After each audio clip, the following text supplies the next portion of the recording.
We knew this was coming, Ghoster. They were there. They were at the lobby when Nick Summon saw them. And when Chibi Rush, Zumi Yumi, Zero, and FX Idols performed. So, and they happened to saw this.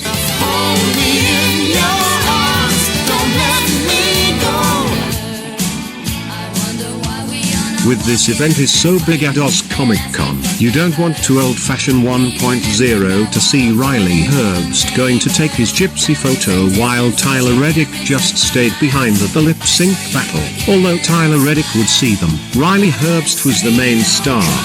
Old-fashioned 1.0 would laugh at everyone in the event, because he is just a loser that listens to old music like this. And believe me, he actually likes Never Gonna Give You Up.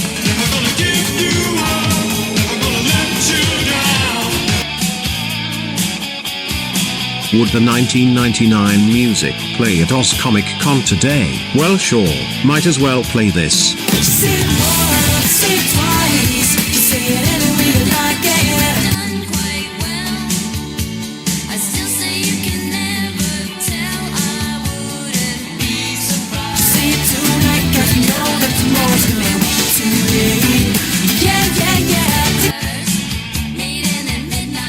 Another thing that old-fashioned 1.0 doesn't like, when we went to see Katy Perry last night after Oz Comic Con, we were still in our high-five outfits. But sure, Katy Perry fans likes a bit of fireworks and roar. I kiss a girl, but not hot and cold because we played next summon like this.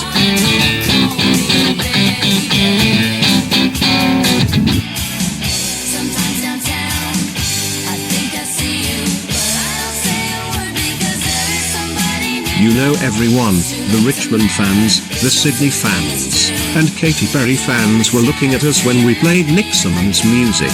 I don't know why they have a horrible taste in music. Nick Summon's music is awesome. You're the one that dared me after the Tigers lost by 44 points. And because it was pouring yesterday, Richmond only scored 36 points. A crappy number for an AFL. We're sitting 16th on the ladder, and if North Melbourne wins this match against the West Coast Eagles, we're going to be 17th. Forget about it. Nick Summon's music is awesome. What about Stuck on You?